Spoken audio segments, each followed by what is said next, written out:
Dominic, and the Q&A will follow at the end before we close. So next slide, please. We at the Chamber recognise that this has been a really challenging, unprecedented time for many businesses, and certainly from my side, it's great to see the positivity and resilience that's out there. As a Chamber, throughout the lockdown period and the uncertainty, we adapted quite quickly the offering to make sure that we were supporting businesses as best we could through the membership. So here again, just a quick recap on member benefits and the support available. If you haven't done so, please do view our website. Please do check out the Coronavirus Support Hub. Please do look at the events, much like this one. We've got lots of informative webinars coming up, and on the next slide, I'll talk a little bit about those shortly. If you need legal support, don't forget that your membership comes with a legal support line as provided through Composite Legal. Any questions or queries, please do reach out to us if you need the number for that. But as I say, we've adapted. We've been busy lobbying, campaigning, representing, putting informative content on COVID-19 and the support available through the government through our website. So if you haven't done so, check out the Coronavirus Support Hub. If you also haven't done so, please make sure you're signed up to all of our communications. Again, you can do that via the website. And most importantly, if you do have any questions or queries, we are here to help now more than ever. Through membership, if you are a member watching this, please do contact your relationship manager. Every membership, I should say, comes with a relationship manager, and we're here to support you in any way that we can through the membership. And as mentioned just on this slide, a couple of other things like the member offers. We're also doing social networking Zoom calls every month. So again, have a little look at the website and get involved with those. And as I say, do keep up to date with our Chamberlink Daily and our Chamberlink Monthly magazine, and also contribute, share best practice where you can. We have member blogs available through the website as well. So that's just a bit of a snapshot of the Chamber membership and what we've been up to. As I say, do reach out if there are any questions or queries. Next slide, please, Grace. And as I mentioned previously, we're running regular webinars like today's. Just a couple that are upcoming. We have one on the 9th of September for those that are resident in Sutton Coldfield, all to do with the town centre master plan. So please do register for that if you're in the area. We've then got one on the future of the tourist economy. Big event, this one, I think, and a wide discussion area. I think tourism and leisure and hospitality has really been hit hard, of course, by coronavirus. So we will be having a webinar on the 11th of September from 2:30 till 3:20. And finally, one on Black business and their importance to the local and UK economy on the Friday, the 18th of September from 8 till 8:45. And again, all our webinars are online on the website. If you haven't viewed that, please do take a look at that. So I think that wraps up my part of the introduction, and I'd like to now hand over to Dominic from Notion. Dominic's the Managing Director of Notion. Notion have been Chamber members now for over a year, and I've been supporting other members with their performance and training requirements. And they have an extensive experience in this area, over 20 years, I believe. But I'm going to hand over to Dominic that can talk a little bit more about Notion and the webinar, take you through the content of the webinar itself. So Dominic, over to you.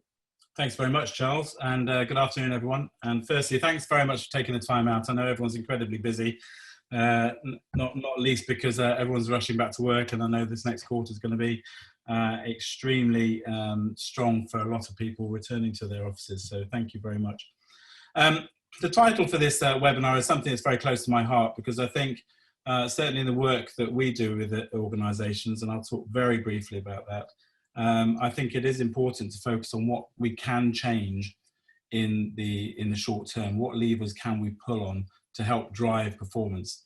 And so as I walk through this, I'm going to canter through quite a lot of ideas. I do encourage you to take some notes. By all means, as Charles has said, please do drop questions into the chat and I'll try and address those at the end. And any I can't, I'll come back to you directly afterwards. So, so let's plow on. Let's firstly just introduce me. This is what I look like on a good day. Just very, very potted history. My career began with BP at the time of tumultuous change. BP went through an enormous change program, downsizing their international organisation. In the UK, I think they went down from 5,500 to something like just 2,000 in head office. So massive, massive changes. I then joined a consulting company, Arthur Andersen, and got very immersed in organisational change before going off to study my degree, my MBA. I think change is something that's really, really fascinated me. How do organisations respond to change?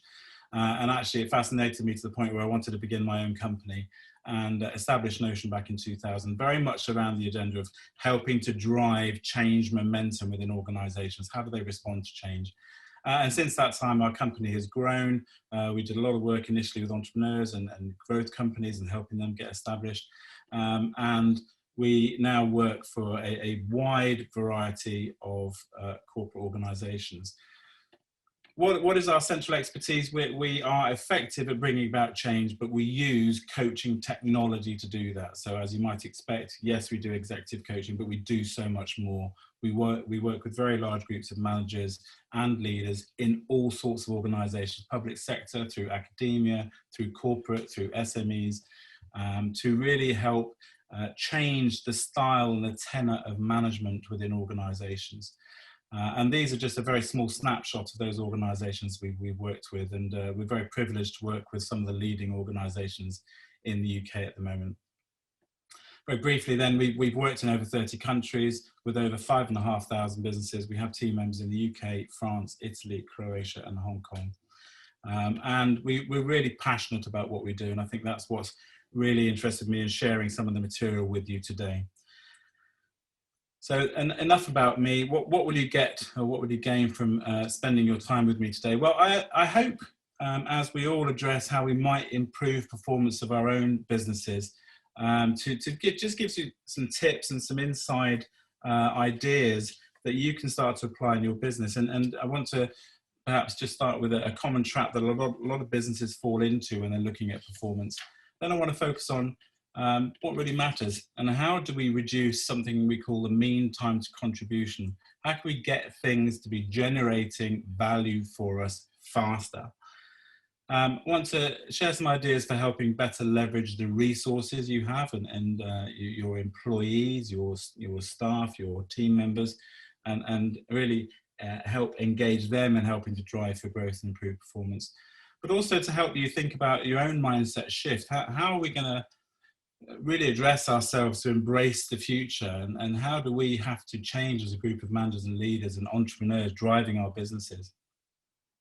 And then very, very teasingly in the title, I wanted to talk about the one behavioural change that pulls or pulls across all of these levers, one common skill set that is something we can focus on improving in our own organisations. So hopefully there's something for everyone there today. So I thought I'd start just with some context, and I think it's true to say that the rate and scale of change that's happening around us is absolutely unprecedented, and I don't need to tell you. But a number of years ago, somebody called Buckminster Fuller, famous for the Buckminster Fullerene, established something called the knowledge doubling curve. And he observed through just some research that the rate of world knowledge was doubling typically around once a century. And I think back in the early part of the 20th century, it said that most people's knowledge of the international environment could be contained in a single issue of the New York Times. So that gives you some sort of idea of people's general awareness about the world and how it works in other countries. And we've seen that just generally increase. By the end of the Second World War, using the same measures, world knowledge was thought to be doubling now every 25 years. So you can see that that's speeding up. And that rate of knowledge has really continued to grow. And within sectors like the medical industry, and even more so now, the knowledge around the whole of medicine is thought to be doubling every 2 years. And within battery technology, for example, and nanotechnology, it's thought to be doubling every 18 months. So just think about that for a second. That is the global sum of human knowledge about that subject doubling in very, very short time frame. And the current thinking is that the sum total of human knowledge, with the advance of communication networks and the sharing of scientific information globally, is thought that world knowledge is doubling every 13 months. The scale of change is also absolutely massive, and the introduction of social media and communication platforms has allowed massive shifts in justice and political equality, concern for the environment, the mobilization of huge numbers of people behind really massive issues that we need to address as humanity. And you know, the coronavirus pandemic is something clearly that's had a significant change across business globally, and it's massively advanced global digitalization. Lots of companies now really have advanced on the plans they might have had. So really, really huge change in terms of pace and scale. In fact, IBM predicts that when the build out of the Internet of Things has been completed, that's when everything is connected. The cube of data that will be generated would only be able to be analysed by artificial intelligence. And at that point, we're not there yet, but it's coming, world knowledge, global human knowledge will be doubling every 12 hours. And so these are just staggering figures. And where do we go after that? That's sort of exponential. And we're all aware of the impact, but there are some significant and tectonic shifts to come in a number of sectors. The World Economic Forum predicts, for example, a loss of 5 million jobs across the 12 developed nations by the end of next year due to robotization alone. And that impact is even more significant when you go to Southeast Asia, where a lot of the garment industry is based, where similarly robotization is thought to displace potentially 137 million jobs across those 5 countries alone, which is 56% of their employee base, or their employment base. So these are huge, huge tectonic shifts. And that change, even though it's big global scale stuff here, impacts us all in every walk of life. And for a number of our businesses, we'll need to think about how we're adjusting and how we're going to prepare ourselves and our people to be able to embrace that level of change, not least of which has been demonstrated by the coronavirus pandemic. So change is a factor that's with us, it's going to accelerate, and that's leading to a variety of symptoms. And if I just put these up, you might be familiar with these: change overload, we're ill prepared for change, there's avoidance or resistance from our people, we've maybe not had great experience of change, and that's contributing to some anxiety, and actually leading perhaps to some emotional stress in the workplace. It'd be interesting if you just drop into the chat, which of those strike a chord with you? Which of those might you recognize that you might be suffering from within your own business, your own organization? Just drop a 1, 2, 3, 4, or 5 into the chat box. So we've got a couple of 3s, Dominic, so far. Okay. Another 5 there as well, just come through. Okay. Ill prepared for change, so another 2. So okay, we've got quite a few responses coming through now. It looks like the majority is 2 so far, but okay, there are a couple of 3s and a couple of 5s in there as well. Okay, that's good. Okay, so a broad spread, and it's interesting that I think it highlights that our response to change is varied. And in fact, there's a whole industry that's grown up around that, and we'll all be familiar with the well-being at work and providing better support to our employees. And that's really dealing with the symptoms of change. And it's potentially because some of the things you said there, resistance in the face of change, we're ill prepared for change. It's, we perhaps aren't as equipped to really deal with what's coming and to be able to really embrace and sort of face up to this massive change that's potentially impacting. It's becoming faster. We need to respond faster. So hopefully I'll touch on some ideas that might help us with some of that. So some questions just to have in your mind as you're going, as we're going through some of this stuff is what does that mean for my business? I think that's really important, and perhaps make some notes as you go through. And thinking about how our managers are equipped to help and support and engage people in the changes that we're facing as a business. What changes do we need to make now to begin to capture new opportunities? And I think that's the thing. It's never too late to begin to put in some of these changes and to begin to build our organizational resilience and our preparedness for change. So just some questions for you to be thinking about. So one thing I wanted to address, because the title of this talk is Improving Performance, and I mentioned earlier I'd like to just highlight one of the traps that a lot of organizations fall into when we're talking about performance improvement. And this is something based on a lot of work we do. We speak to many, many companies. We begin working with leadership teams, and typically we find that the definition of performance tends to fall into the following trap. It's more, cheaper and faster. And that's how they measure performance. You know, we're answering the call in 5 rings. We want to do it in 4.5 rings. We've got our quality is 92%. We want to get it to 93%. And these are small incremental improvements. But is that what we mean by performance improvement for your organization? So it's not necessarily the case. I'll give you an example. We worked with a bank who were looking at performance improvement in their call center, and they defined a number of metrics that they were really enslaving their call center staff to try and meet. Exactly some of those I mentioned: answering the phone quicker, resolving more issues quicker, and they were putting reward mechanisms around meeting these metrics. And it got to the point that the focus on these metrics, these iterative, small incremental improvements, became so overriding that people chose to give up on the training they were being offered that might have helped them address some of this stuff differently. And they became enslaved to these metrics. Whereas if they took a step back and thought about what do we mean by high performance in our call center, one might have asked the question, why are we getting these calls in the first place? And what is it about our systems and processes that we have to change in order not to have these calls being generated? How might we serve our customers differently? How can we preempt the need for them to call us in the first place? And so this slavish dedication to meeting metrics might not necessarily be what performance might mean for your organization. So it's something I'd ask you to think about. What makes for performance? So I really just wanted to think about that, because as I go through these 4 levers, really thinking about the bearing that they have on your own organization is what I want you to be able to reflect on.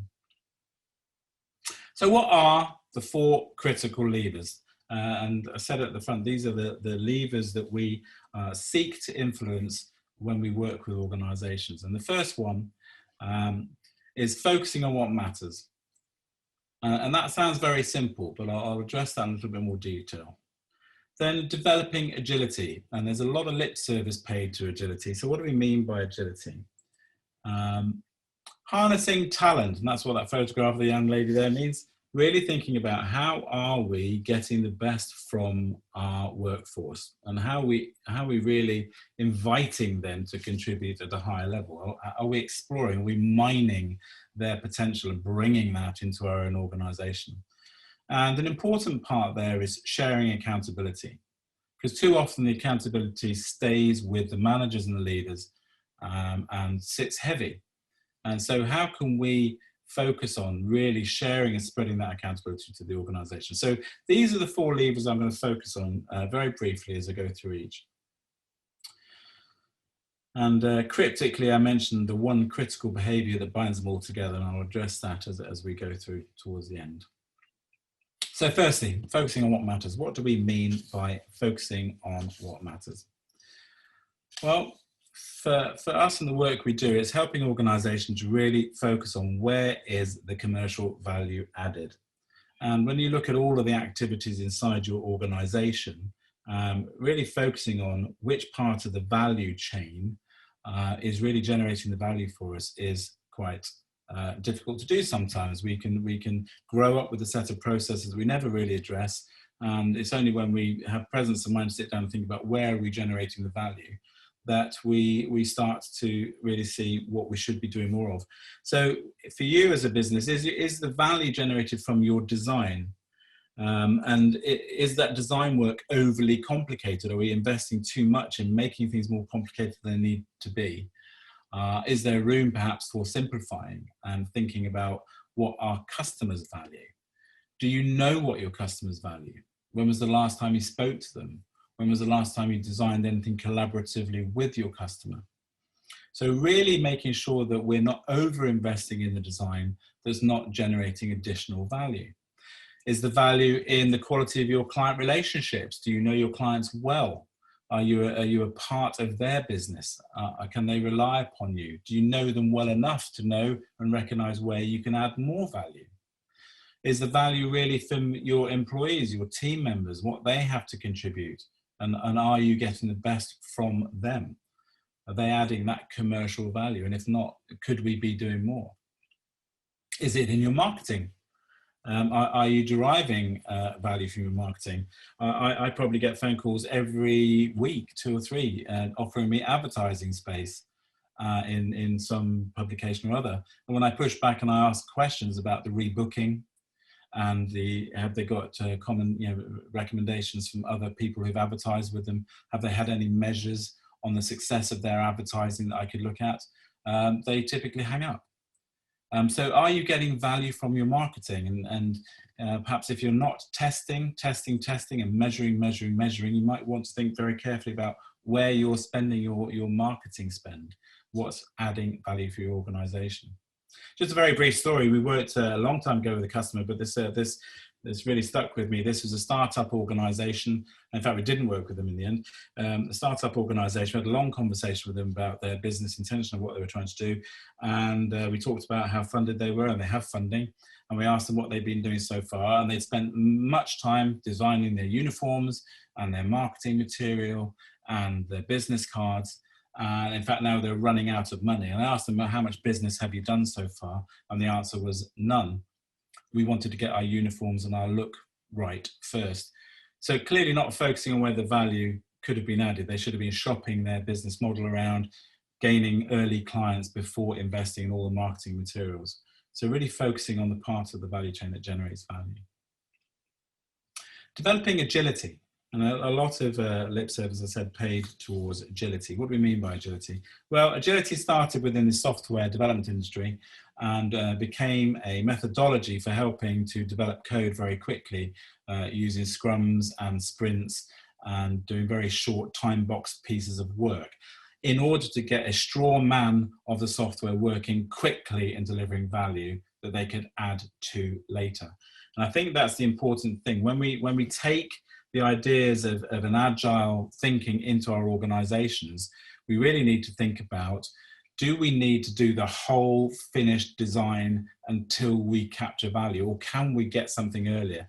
Can we prototype? You see the robots there. Can we get something out simple to market now? Can we get something to our customers now that can start to generate value for us? Can we iterate later? We don't want to wait till the end and then find the world's moved on. We need to capture value now. So can we prototype? What's the smallest, what we call the minimum viable products that we offer our clients now? Being able to fail fast. If we try something doesn't work, let's pull it off. Let's not continue with that. Recognizing what are the parameters for success? How are we going to measure that quickly? Really, again, focusing on where the value is. And the bottom diagram there talks about time boxing, really being very, very strict with the amount of time we put into each stage. If we're going to design something, let's time box that. Let's not have it go on and on and on, because we're losing the opportunity to get it to market. We're losing the opportunity to serve our customers. So this is about the speed of capture, and can we capture earlier in the design process? Can we get something out that generates value now? So that's a real shift in thinking, I think, in terms of everything you do. And we have an example the other day. We're doing a massive new marketing campaign, and using a plan, do, and review approach, we reviewed that, and the learnings that we got from that campaign have been able to be directly applied to another whole marketing campaign we're using elsewhere. So we're generating value all the time from our learning, applying it immediately to something else.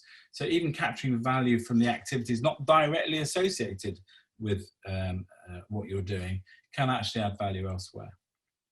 So really thinking about how can we think more agilely? How can we generate value quicker? Harnessing talent is a really key lever, and this is something I think that a lot of organisations shy away from, because all of our team members have some creativity, they have a contribution to make. We just need to find a way of bringing that into the organisation. And so I've said here that organisations that really are able to leverage their staff base, their employees, their colleagues, are those who are really, really good at creating a culture that really supports their contribution and invites that. And almost, in some regards, fosters a sort of creative tension. They make it all right for people to suggest ideas. They make it all right for people to take risk and to contribute.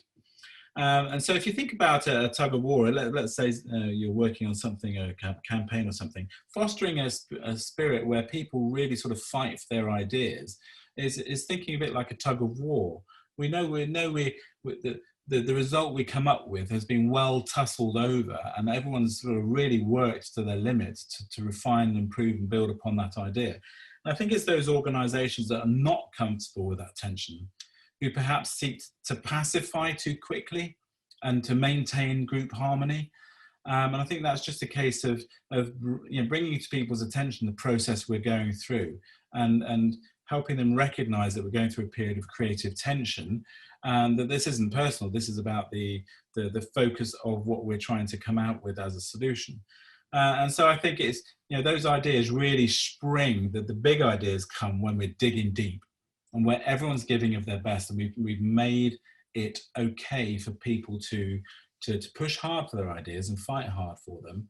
And that really drives to better results. I can think early in my consulting career, one of my frustrations with a lot of consulting teams, they didn't go hard enough. And how many times did they stop in order to preserve the group harmony, and then perhaps sub-optimize the solution for the client? Whereas if they'd had the courage to push harder, we might have got a more creative idea out of that. So you need to be provocative. You need to be able to make the culture so that it's all right for people to be able to take those risks. So do you have that sort of culture? Is that something that you talk about? Are you able to invite people to take risk without fear that their heads will get cut off? Just a really nice example I thought I'd share with you. It seems to have disappeared. But I want to talk about Tesla, who at the time when they were designing the early Model S, really went against all of the industry norms to think about how to sell their cars. And rather than to go down the normal showroom route where you'd have salespeople, they elected to sell online, and their showrooms would take on a very different feel. And that went in the face of the entire industry, the only company to ever have done that. And very brave at the time, it created lots of industry waves, lots of tension. But turned out to be very successful for Tesla, and is starting to set the model for the car industry elsewhere. Sharing accountability is another lever here, and what do we mean by this? So let me ask you a question before I go on here. How many of you feel that you're doing more than your current role? In fact, help me out here. In the chat box, I'd like you to put down a percentage number, 10, 20, 30%, to reflect how much more work that you're doing than your current role should really dictate. So how much more work are you doing as a percentage than what your role really dictates? So 10, 20, 30, 40, 50, whatever that is, just put down a percentage figure. I know everyone's busy. I'll just monitor that one for you, Dominic. Couple coming through, we've got 45%, the first one. Wowza. Another one, sort of 40%, and then a little bit lower from someone else, 20%. So all fairly high, to be fair. Okay. So this is really interesting. This is a question we ask to a lot of the senior managers and the managers that we work with in organisations. And I think it's true to say that most people have a figure that's sort of north of 40%. We all recognise perhaps that we're doing more work than our role really dictates. And so the question has to be, well, why is that? And what can we do about it? And sharing accountability is something perhaps that we don't give enough thought to. So I thought I'd think about this a little bit more detail.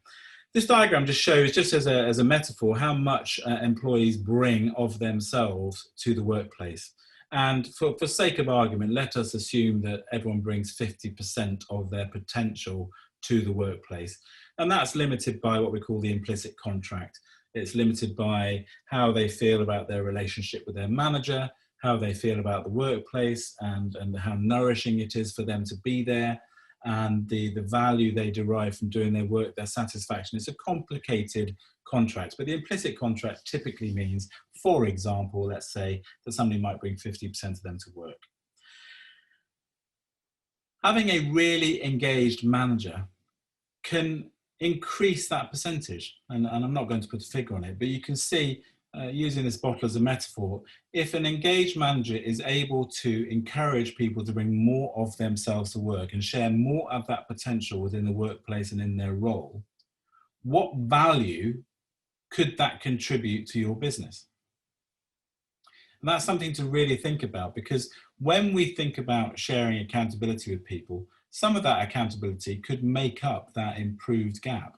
Are we able to take from ourselves some of that work that we are carrying and help others around us to take that from us and shoulder some of that burden themselves?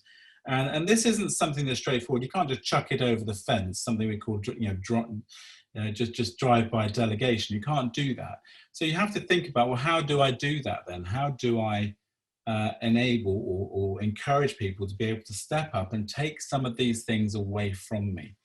And it really starts a process of thinking about, how effective am I as a manager? If I'm carrying all this workload, quite probably that's work that others around me should be doing. And the question becomes, why are they not doing that? And it's going to be around the subject of I haven't asked them, I haven't invited them, I haven't indicated my confidence in them to be able to take that away from me. And so this model here, this spectrum of support really shows that for most of us, we're at the left-hand end. We're still very directive. We're directing the workload of others. We're not really providing that opportunity for them to step up. We're not really offering guidance or starting to help them start to think through some of these problems and contribute and volunteer their own solutions that would help to lift some of that stuff away from us. So moving towards the non-directive end and starting to really think about, how am I actually enabling those people rather than just managing them? Am I actually fulfilling really what my role as a manager perhaps should be, certainly in these modern times of the 21st century, which is much more focused on enabling the people around me to share that burden by helping them to step up and find ways of encouraging that. And so really this idea of enabling is quite a fundamental shift from the mental model that a lot of us still hold about managing. And I would suggest to you, and it's something for you to reflect on, that if you are carrying 30, 40, 50, 60% more work than perhaps you should, it's because your mental model of management has not necessarily changed. And I'd invite you to think about, well, if I've got these people around me, where are the opportunities to invite them to be able to take some of this burden from me? And how can I enable them to do that with confidence? So just a really short metric, I thought I'd share this. One of my team members presented this to us. When you sit down and think about it, it's pretty stunning. And the question is, how much time should we be putting into our people? And by this, I mean direct reports or immediate team members. You know, how much time should we be putting together? So just a really quick metric, 365 days in a year, take out the weekends, take out the annual holiday, take out the 6 public holidays plus the 2 at Christmas. And that gives us 211 working days in the year, which roughly equates to 42 working weeks. Okay, so that's our base. So how much personal investment then should we be putting in? There's 42 weeks. Well, for each person, research and various papers that looks at best practice and best practice engagement and how we work with our team members actually looks something like this. Should have a weekly check-in with each of your direct reports for probably 45 minutes to an hour each week. To check on the workload, see how things are going last week, provide some insight and encouragement around some of the obstacles they might be facing. There's probably a monthly one-to-one where you're sort of resetting the work for the month to come, reprioritizing, and maybe you do 10 of those. There's a 6 monthly appraisal. Perhaps you do that twice a year, spend 3 hours with that individual, really helping them set objectives for the second half of the year that's going to contribute towards their appraisal. And maybe you spend some time watching them, depending on the circumstances of your organisation. Maybe you watch them in situ. I can think in sales environments in particular. What if you're a manager who looks after a sales force, how much time are you spending observing them? How much time are you spending accompanying them on sales calls? How are you going to be able to add value and help them to grow and take on new ideas? So if you add all these hours together, then it's roughly 68 hours of investment in each individual, which is pretty much 4.76, let's call it 5% of those 42 working weeks as a guide. But that's for each team member per week. So if you have 8 team members, then 40% of your week potentially could be focused on working with those individuals. And you can start to see, if that metric starts to make sense to you, how you might be spending some of that time really helping to build their confidence and their competence, and really helping to support them to be able to take some of this workload from you and start to spread that accountability. So again, a very rough metric, and it's going to vary by degree and by the number of direct reports, but as a rough guide, are you spending 5% per team member per week helping them to progress? Perhaps we can see why we're carrying some of the work that we are. So they're the 4 levers, and I think the one unifying behaviour is probably given away a little bit by the symbol there. It's questioning. So if I ask the question, which unifying behaviour can help your managers to engage more effectively, embracing change and improving performance? The answer is learning, or helping your managers to learn to ask better questions where it has the potential to drive out better outcomes. And I think that's the really important thing. And some of you might think that we're just talking about coaching here. We are, but not coaching as you might have it as your own mental model. We're talking about developing a style of management where you're able to better use questions when you're interacting with people throughout the day. So how can you make inquiry more of the way that you communicate with the individuals you work with? And for those of you not familiar with this, there are only 3 modes of communication. At any one time, we are either advocating, we're speaking out, we're directing, we're instructing, or we're listening, which is silence, or we're inquiring, we're asking questions, we're engaging, we're pulling from other people. So this idea of using more inquiry is not something which is common behaviour for people. As managers, we're trapped in the idea that we must direct, we must fix, we must solve, we must firefight, we must make progress. And that's actually Professor Reg Revens who actually stated, and I think this is really apposite to the conversation. He actually said that going forward for businesses, the problem isn't finding even cleverer people to come up with the answers, but to find people that can ask better questions. And it's only when we start to ask better questions that we can drive out much more creative solutions and start to engage all of the talents around us to help us move our business forward. So as an organisation, we're very unapologetic about our approach. We're very, very pragmatic. And when we work with organisations, we work with, as I said, groups of managers and leaders, and we really help them to shift their behaviour. They really need to take a quite different approach with their colleagues if they're ever going to get from under this massive workload that they carry. They need to be able to shift their focus to really think about, how am I engaging with my team in order that I'm building up their competence and their confidence to be able to share this accountability. So we make no apologies for that. And I just thought, before I just talk in the last few minutes, that I'd share some of the typical ROI that can be generated from really thinking about how we're engaging with our managers, differently, and what skills are we giving them. And there's just some examples there. So this is on the cost of running a program, what's the return on investment? So a global property company we worked for there really, really rapidly generated a massive ROI, because actually the work we did with those managers led to many projects being unstuck, just ground to a halt. No one knew how to progress them, but actually help them ask better questions, unstuck a lot of projects that began to move forward. A major retailer, 16 times ROI just in the first 8 weeks of working with their managers. And that's in terms of increased sales, reduced shrinkage, just better utilization of resources in the store. So these can be very real figures, and again, we make no apology. We measure this sort of stuff to death because actually businesses need to understand it's time that we got our management to manage in a different style. So I want to introduce you to a concept that we call operational coaching, and operational coaching is at the heart of using this inquiry-led approach. And just a simple definition there, operational coaching is the everyday use of coaching-related behaviours by managers to enable others to continuously improve their performance.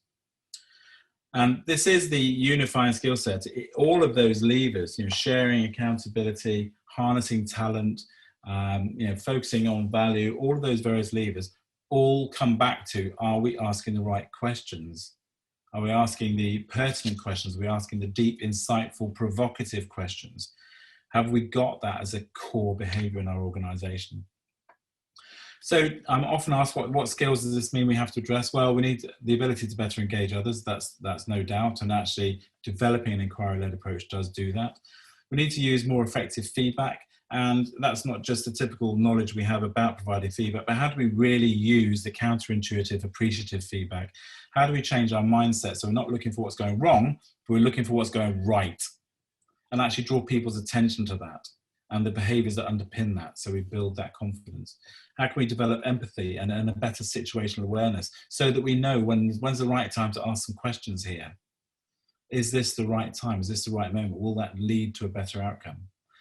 And we need to establish clear goals for individuals. Without goals, there is nothing to measure their progress against. If they've not been set goals, how can we help them to progress? How can we help them improve their personal capability? So enabling others to step up really requires some proactive stretching on our part. We need to be able to stretch the people. We need to support them to step up to that stretch by challenging and motivating them. So this is a broad skill set. And to help us do that, I just want to mention this STAR model. Very simple model, beguilingly simple. Stop, think, ask, and get a result. And this is what we help managers to embrace, this shift in their behavior, to be able to think about, how am I engaging with people differently? Am I stopping my habitual behaviors? Am I biting my lip? Am I listening? And then am I asking a question that helps move things forward? And some more examples here of the sort of commercial measures that organizations have. And then just some little examples that we pick up from learners from the different programs along with us. As an example there, I halved the annual sickness rate, saving around £2,000 in shifts cover. There's one at the top there, help the operations team solve their own issues relating to labour management, and that's led to £4 million saved year to date. I mean, so this can be really big numbers, and when managers and leaders start to engage differently, we do see these very big shifts in behaviour and levels of engagement within the organisation. I'm drawing to the end now, and I do want to leave time for some questions. So just very briefly, for some of you might not have seen this, the advertising has certainly been increasing around Star Manager. Star Manager is our online development program, which takes this idea of operational coaching, breaks it down into online modules that managers can study. And it's now operating in 15 countries. We have learners in 15 countries. It's an award-winning program, and it's absolutely designed to address these levers. How can we help improve the performance, the productivity, and the engagement at all levels within our organization, so that people are really, really getting some value and starting to engage the workforce differently. And just very briefly, this is some of what it looks like, but it is an absolutely modern online. It took 2 years to develop, and I'm very glad to say it won an award last year as the most innovative new learning product just at the end of November last year from our industry. So the question I want to leave you with, just as we go into the Q&A, if we're thinking about these 4 levers, and actually that it's inquiry that allows us to really get value from those, the question I'd like you to think about is, if you had enabled all of your managers with these operational coaching skills that they could use every day, what would be the immediate impact on your business? So that's really helping your managers engage differently. What would be the impact? So let's just review briefly. Firstly, understanding the trap that nearly all businesses fall into is not more, faster, cheaper. You need to ask the real questions. What do we mean by performance in our organization? And it's only then that we can focus on where the value is generated and engage all of our staff. How do we focus on what really matters? and reduce that mean time to contribution? Well, yes, we need to focus on our value chain, but we also need to think about how we can get there more agilely. How can we get something to market faster? How can we decomplexify? How can we simplify? Are we doing the right things? And we're working with an organisation right now, a chemical company, that's got a huge L&D department. Their expertise is chemicals. It's not learning design. There are professional companies who do learning design, and are they focused on the right things? How do you better leverage the resources? That's really thinking about how we're harnessing talent. Are we engaging managers? Are we encouraging people to bring more of themselves to work? And have we learned to make this mindset shift? Have we started to think about how do we move from manage towards enable? And how can we share accountability? We can't just throw it over the fence. We need to help people step up. And the one behavioural change then is using this inquiry-led approach, or what we call operational coaching. That's not trying to turn you into a coach. That's helping you to be able to use inquiry as a key part of your management style. So that's a very quick summary. I hope that's added some value. And Charles, some time for some questions. Yeah, that's great. Thank you, Dominic. I thought that was really insightful, very detailed, comprehensive. Lots of things to think about, which I think, thought-provoking, which I think is always good. You touched on the area of questions. It's something that I'll certainly take away from today, which is great. But thank you for your time. So now an opportunity to turn to the Q&A before we close. Just to say, obviously, if anybody does have any or wants to pick anything up offline with Dominic and the team at Notion, we'll certainly circulate a post-event email. But Dominic, if you also want to leave your email address for people to contact you, or general contact details for Notion, that would be great. Sure. Just in terms of queries, let's have a look. So if you have got a question, please do pop that into the chat box now. Got some feedback from David. David says, it's really given me some great insight into developing my own coaching business, David Andrew Coaching. David's also put, I'd love to use the program in the Middle East, where there's an opportunity for me to work. How do I get hold of talking to you about the coaching program? So again, I think that's one more for an offline discussion, David. So Dominic, what I'll do is, have you got an email, a contact email? Yeah, Dominic, Dominic, Dominic at notionltd.com. Lovely. Dominic at notionltd.com. So David, that'll be the address to pick that up with Dominic, please. That's great. So that's great, David. Anybody else got any questions or queries for Dominic on the program, on Notion, or anything, any of the content that's just been covered?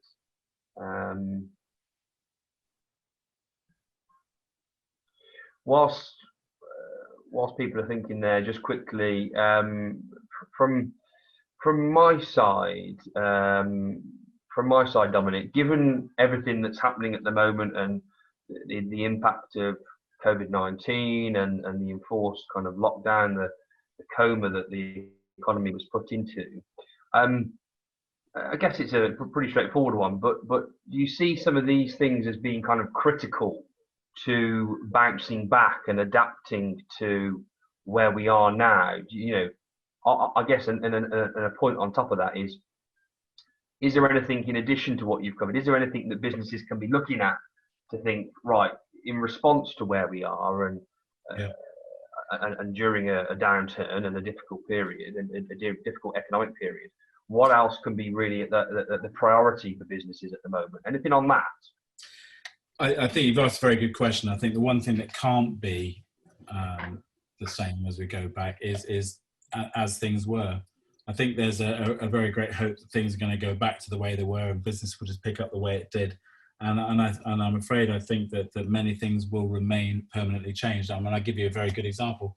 A couple of large organisations, L'Oreal is one of them, massive organisation, has now determined it will never go back to classrooms. Wow. So that's the training centres they used to use, the hotels, the flights, that's all going to be impacted. And I think that's something that's going to change right across the learning and development industry. So when you look at every single sector, and the amount of digitalization, there is going to be significant change. So the question is begged, if we go back with the same management attitude, are we going to be able to adjust? So I think one of the things that a lot of organizations we're speaking to now are saying, you know, we need our people to be different. Yeah. We need them to think differently. So I think that's probably the answer to the question. We can't go back to the way things were. We need now to advance.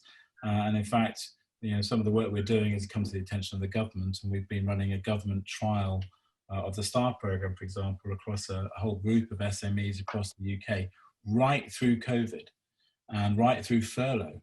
And it's amazing that it's had an impact in those organisations. So, it really is something to think about. This is not something we've just conjured up. This is years and years and years of working with organisations and really thinking about how we pull these levers. No, great. I think that's something that we've been encouraging in terms of businesses looking introspectively to see how they can develop and come out better and stronger as a result of this. I guess it's that age-old saying that, you know, you can't do the same things and expect different results. That's just not going to happen. So no, great point there. So a couple more points, I think, then we'll finish. So we've got a couple of people saying, yeah, great session, really reinforces some of the things I've been thinking about with excellent results. Again, someone else, Susan, saying no questions but excellent session. Mike has said that, yeah, all very good. The shifting cultural approach makes perfect sense to generate and sustain fundamental change. What happens if not everybody gets it? So that's quite an interesting question. What happens if someone in a team doesn't quite buy into it? Yeah, it's it's fascinating because we've had the privilege of working with very large groups of managers, and some of those might have been in their organisations 20, 30 years, and it's almost unassailable. I think once people start to cotton into this and start to try it for themselves, it generates that evidence for themselves. And you know, I've certainly been party to some of the sessions where I've had very senior people express that it's completely changed how they thought they were contributors to the business, because they built up a model of themselves as being, you know, I've got all this experience, I'm now in the position of the captain's seat, I'm driving, I'm helping my team, I'm providing the navigation, it's all about me, but they're still working incredibly hard and carrying all this stress and pressure. And actually the shift for them is actually, I've got 30 years of experience and I can leverage that experience to help the next frontier of managers to come through and step up. And that is a really fundamental and radical shift about where your personal value add to the organization is. And I think for all of those who are more seasoned in our careers, that's a useful way of thinking. Where can I contribute value in my role to help the next tier come forward? And actually providing that direction all the time, seems to be the one to have all the answers, is our ego, unfortunately, sort of slipping through. And we're not really thinking about what our value contribution could be and how we might be held in different regard if we started to think about, actually, it's not about me, it's about the next tier coming through. Yeah, that's another great point. Almost that kind of inspirational element of a good lead. What makes a good leader? Certainly, the people that I've picked up the most from, I think I've learned a lot from bad experiences, to be honest, as well, around how not to do things. But also, it's good to see from inspirational leaders that kind of impart that experience and wisdom, so that actually you're then empowered to do or to make decisions and make good decisions, which obviously benefits the business, and having that freedom to do that as well. I think, again, you've kind of touched on that. That's something that I see. Certainly working within the chamber, that's something that we have, and that in previous roles I didn't perhaps have as much autonomy, and actually having that freedom to make decisions and step up, and that creative base, that creative tension that I think you referred to, that's also certainly something that's really positive and works well. Yeah. No, superb, fantastic. I think that's everything. We have just run over slightly, so I think we're going to bring it to a close now. Dominic, a huge thanks for joining us. Really, as I say, insightful and thought-provoking. We will send a follow-up email after this one with some further information and details, should anybody wish to follow up with Dominic and Notion. But all that's left to say from my side is, again, thank you all. I've just put up one slide just saying if anyone does want to drop anything into the chat, if anyone's interested in learning more about operational coaching skills or finding out about this Style Manager program, just drop the word demo into the chat. If you want to know more about how we support leadership teams, just drop in the word coach. If you just want to have a chat, just drop in the word coffee, and happy to chat about what we do and how we might work together. So demo, coach, or coffee. And yeah, by all means, Dominic@notionltd.com. Yeah, fantastic. Thank you, Dominic. And we'll make sure we get that on the follow-up email as well. There's a couple of people that have responded now saying coffee, so there we go. So great opportunity there as well. So no, thanks again, Dominic. All that's left for me to say, as I say, is everyone stay safe and well. Keep in contact. If there's anything that we can help with as well at the Chamber, then please do. Take care. Have a great week, and see you all soon. Bye bye, everyone. Bye, everybody.